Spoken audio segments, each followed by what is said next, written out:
Assalamualaikum warahmatullahi wabarakatuh. Salam KW untuk Anda. Kujadikan masalah sebagai peluang dan tantangan dalam setiap kajian. Itulah menjadi moto kami.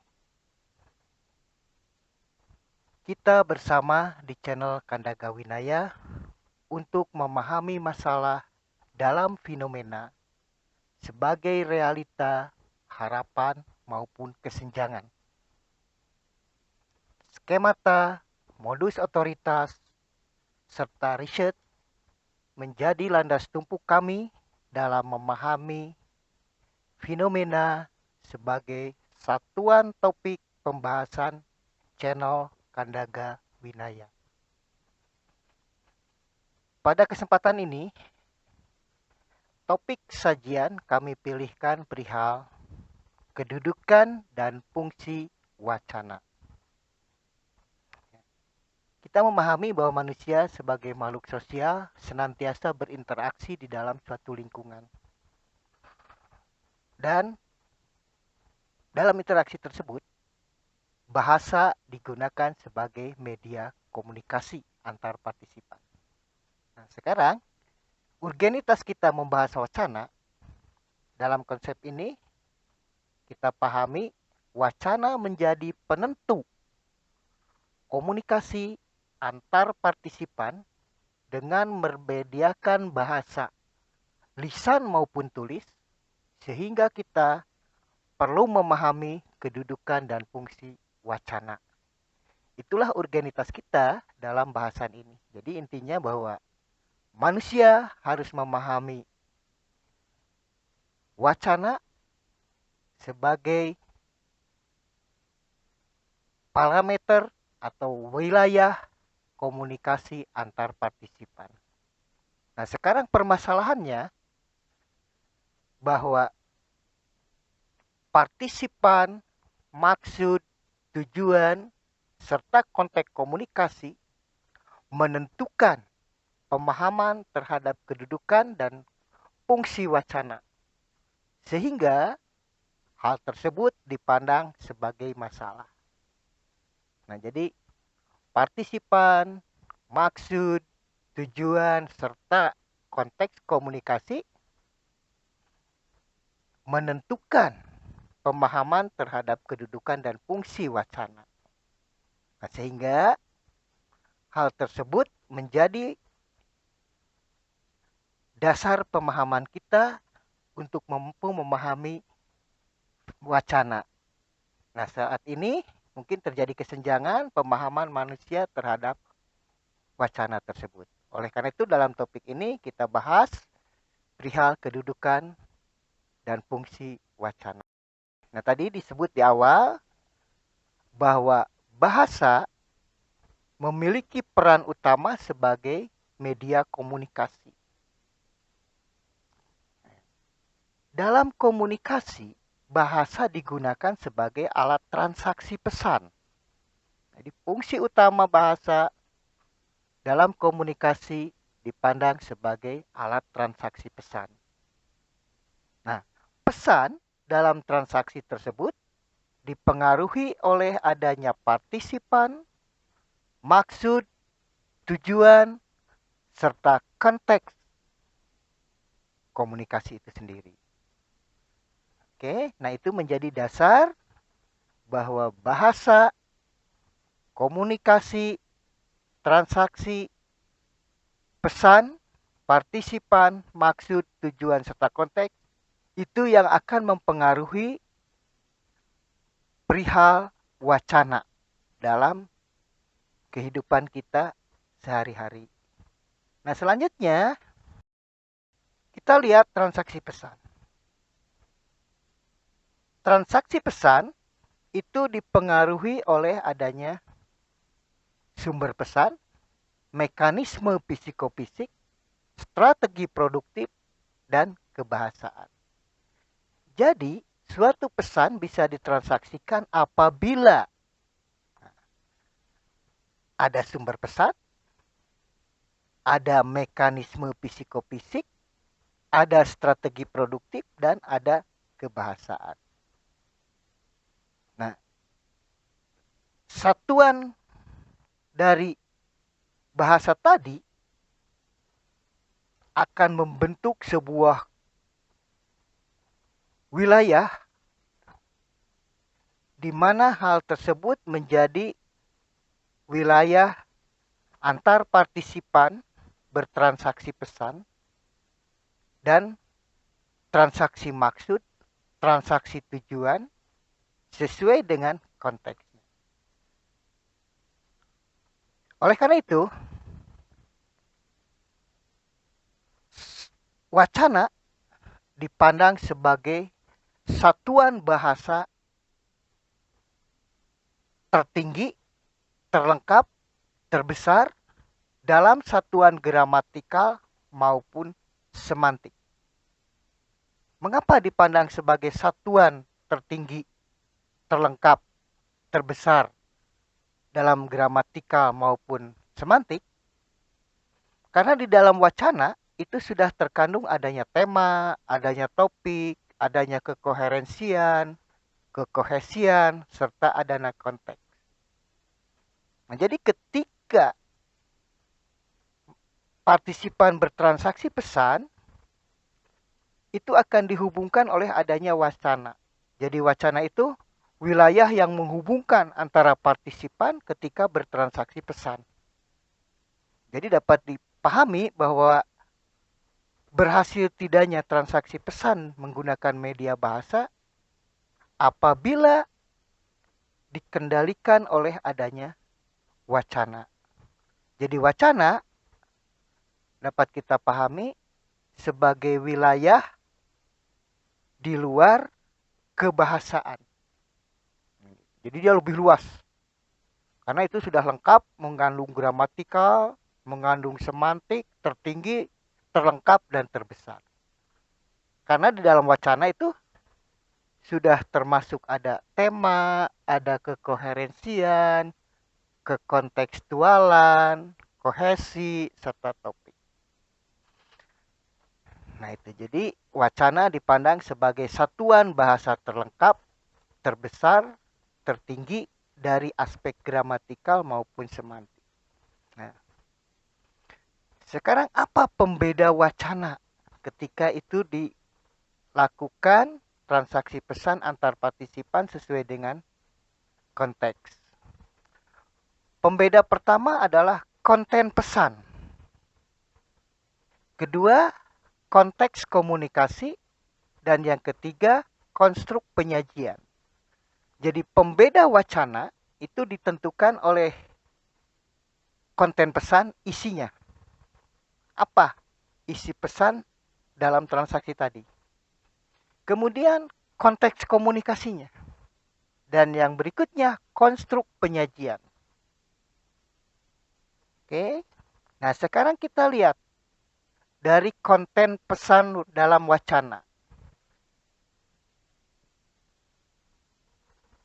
Nanti kita lihat juga konteks komunikasinya. Kemudian kita lihat konteks penyajiannya. Nah, sekarang kita lihat dulu dari konteks komunikasi. Maka akan dilahirkan wacana formal, semi formal, dan non formal. Jadi berdasarkan konteks komunikasi akan melahirkan 3 jenis wacana. Wacana formal jika konteks komunikasinya formal. Wacana semi formal jika konteks komunikasinya semi formal, dan wacana non formal jika konteks komunikasinya non formal. Jadi konteks komunikasi akan mempengaruhi terbentuknya wacana itu sendiri. Selanjutnya kita lihat dari isi atau sifat dari konten wacana. Nah, di dalam sifat dari konten wacana itu kita bisa pilih menjadi 3 juga. Ada yang bersifat non-fiksi, ada bersifat fiksi, dan ada bersifat sastra. Jadi isi dari wacana itu bisa berisikan non-fiksi, yaitu hal-hal yang nyata, yang realistis. Ada fiksi yaitu yang bersifat khayali, imajinasi, dan bersifat sastra. Jadi ada wacana non-fiksi, ada wacana fiksi, dan ada wacana sastra. Itu berdasarkan dari sifat konten wacana. Nah, selanjutnya kita lihat wacana berdasarkan konstruk penyajian. Bagaimana konstruknya, wujud dari penyajian wacana itu. Di sini kita bisa pilih ada wacana berkonstrukkan deskripsi, ada narasi, ada eksposisi, ada persuasif, ada argumentatif, dan ada anekdot. Jadi berdasarkan konstruk atau wujud atau bentuk penyajiannya, kita bisa memilah wacana menjadi 6 konstruk. Yang pertama, deskripsi. Jadi jika bagaimana menjelaskan sesuatu berdasarkan pengalaman. Biasanya kita mengutamakan pengalaman panca inderanya atau pengalaman indrawi ketika digunakan menjelaskan untuk sesuatu secara detail, maka itu biasanya disebut konstruk penyajian deskriptif. Jadi deskriptif sama dengan memapar sajikan suatu topik berdasarkan pengalaman indrawi. Sehingga nanti antara si penyaji atau si penyampai wacana tadi dan si penerima itu akan sama-sama mengalami hal tersebut. Sedangkan narasi itu adalah konstruk wacana berisikan pemaparan, penceritaan. Jadi di dalam konstruk atau penyajian narasi itu ada beberapa peristiwa diceritakan secara kronologis. Bisa kronologis waktu, kronologis tempat, maupun kronologis peristiwanya dihubungkan dengan tokoh-tokoh yang terlibat di dalam cerita itu. Jadi kalau narasi itu ada beberapa peristiwa diceritakan secara runtut, secara berurutan, dan ada tokohnya, ada setting atau latar tempat, waktu, peristiwa, kemudian alurnya pun bisa ada alur prolog, konflik, klimaks, anti klimaks, kemudian solusinya. Jadi berbeda dengan deskripsi. Deskripsi itu sesuatu digambarkan, diceritakan berdasarkan pengalaman penglihatan, pendengaran, perabaan, pengecap, maupun pengambu. Sehingga sesuatu itu komplit digambarkan. Sedangkan narasi itu ada beberapa peristiwa diceritakan. Jadi penceritaan. Kemudian eksposisi itu sama dengan pelaporan. Gitu. Jadi konstruk wacananya, jadi topik dilaporkan. Apakah itu berdasarkan hasil analisis pelaporannya atau berdasarkan pilihan. Sehingga dalam eksposisi ada analisis eksposisi atau eksposisi analisis dan ada eksposisi hortatori. Nah, itu perbedaannya. Kalau penceritaan berdasarkan hasil analisis, hasil kajian dari teori-teori, pandangan-pandangan dipaparkan ulang, diceritakan ulang, maka akan membentuk konstruk penyajian wacana eksposisi analisis. Adapun ketika nanti setelah dianalisis dari beberapa pandangan, beberapa teori, diambil satu sudut pandang tertentu oleh si penyaji, maka itu akan menghasilkan eksposisi hortatori. Jadi harus ada pandangan dari si penyaji. Nah, itu akan membentuk suatu konstruk wacana yang disebut wacana eksposisi. Nah, persuatif itu berisikan topik, tapi untuk membujuk, mempengaruhi, menstimulus orang agar melakukan sesuatu, agar bersikap sesuatu sesuai yang dikehendaki oleh penyaji. Sehingga terbentuklah konstruk penyajian wacana yang disebut persuatif. Nah, sedangkan berikutnya wacana konstruk argumentatif. Nah, ini argumentatif itu jenis wacana membahas suatu topik dan biasanya itu berdasarkan penjelasan tentang pertanyaan mengapa. Di dalamnya itu memaparkan alasan-alasan, argumen-argumen sebagai jawaban dari pertanyaan mengapa. Nah, terakhir ada konstruk penyajian wacana anekdotikal. Nah, ini hampir sama dengan narasi, tapi dia lebih singkat penceritaannya. Biasanya anekdot juga ada tokoh, ada peristiwa, ada latar, ada konflik, ada klimaks, ada solusi, dan ada kesimpulan. Jadi anekdot juga masuk kepada kategori narasi, hanya teknik konstruk penyajiannya itu lebih ringkas, lebih sederhana dibanding narasi. Nah, selanjutnya bagaimana syarat wacana?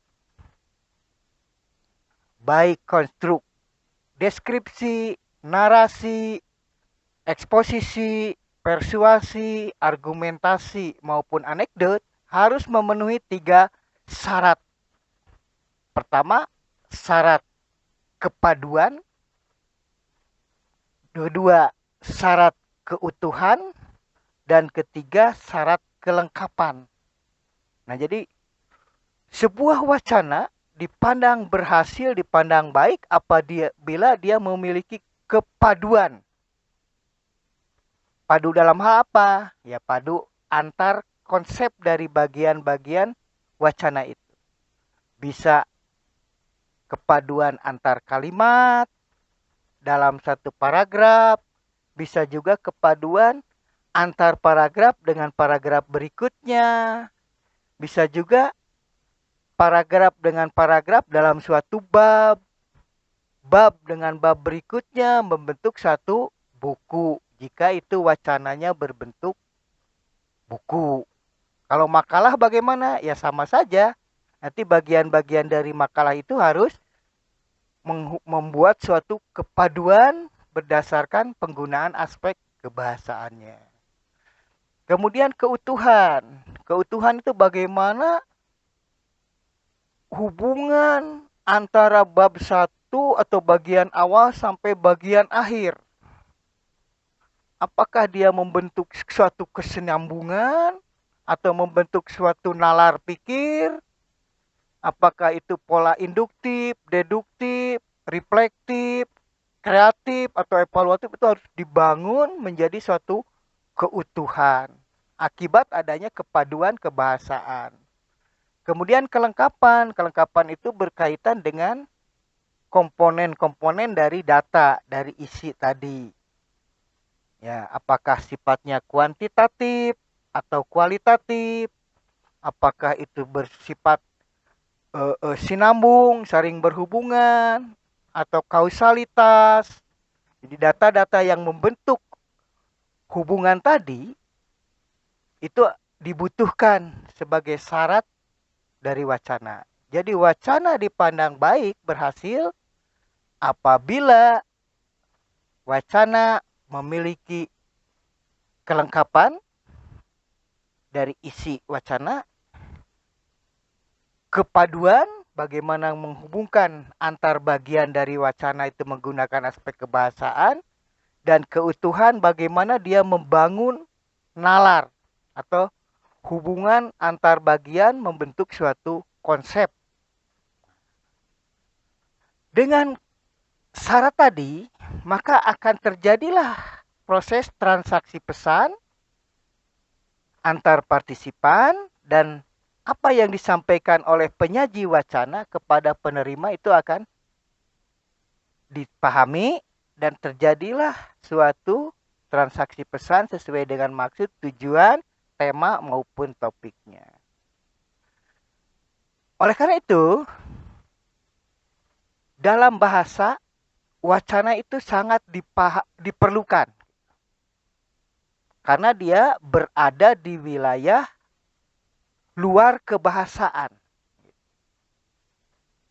Nah, misalkan saat ini kita bicara tentang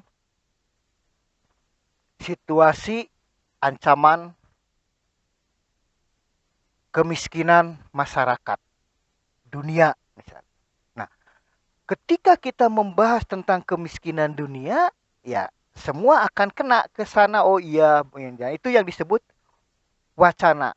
Misalkan sekarang kita bicara tentang Perang Dunia ke-1. Jelas, karena Perang Dunia ke-1 itu tidak menjadi konteks saat ini, maka itu sangat sulit kita membangun interaksi atau transaksi pesan. Karena itu peristiwa sudah di masa lalu diangkat ke masa ini, dan saat ini mungkin tidak semua orang memiliki hubungan dengan tema tadi. Jadi wacana membentuk adanya tema, tema membentuk topik, topik membentuk maksud, tujuan, dan transaksi pesan menggunakan syarat kepaduan, keutuhan, serta kelengkapan. Nah, selanjutnya, tadi dikatakan fungsi dan kedudukan wacana. Nah, baik fungsi maupun kedudukan wacana, dia mendudukan partisipan berbahasa di luar kebahasaan. Jadi, ketika kita membahas wacana, kita sudah berada di luar wilayah kegiatan berbahasa, di luar wilayah kebahasaan. Jadi, bukan membahas tentang apa yang diobrolkan, disampaikan, apa yang dibaca atau dibacakan, tapi dia sudah berada di luar itu. Jadi di balik kebahasaannya. Nah, jadi wacana merupakan satuan gramatikal terlengkap, satuan semantik tertinggi, dan paling sempurna. Jadi dalam komunikasi selalu diikat oleh adanya wacana, dan wacana sebagai wilayah terjadinya peristiwa komunikasi sehingga terjadi transaksi pesan antar partisipan. Di dalam transaksi tadi terdapat pesan, pesan bersumberkan dari sumber pesan, antara lain tadi ada skemata, modus otoritas, research. Nah, kemudian sifat dari pesan yang ditransaksikan itu dalam sebuah wacana bisa bersifat non-fiksi, bisa bersifat fiksi, dan bisa bersifat sastra. Sekarang berdasarkan konteks komunikasi, bisa membentuk wacana formal, semi-formal, dan non-formal. Nah, demikian yang kita bahas topik hari ini, perihal wacana. Untuk lebih lanjut nanti kita dalami lagi, lebih memahami lagi perihal bagaimana membentuk wacana dan bagaimana menggunakan wacana dalam komunikasi. Dalam bahasan ini kita hanya sekedar melihat bagaimana kedudukan wacana dan fungsi wacana dalam sebuah peristiwa komunikasi. Mudah-mudahan ini bisa memacu Anda untuk mampu berbahasa di luar kebahasaan. Karena hakikat wacana sebagai perilaku berbahasa di luar kebahasaan. Demikian, wassalamualaikum warahmatullahi wabarakatuh.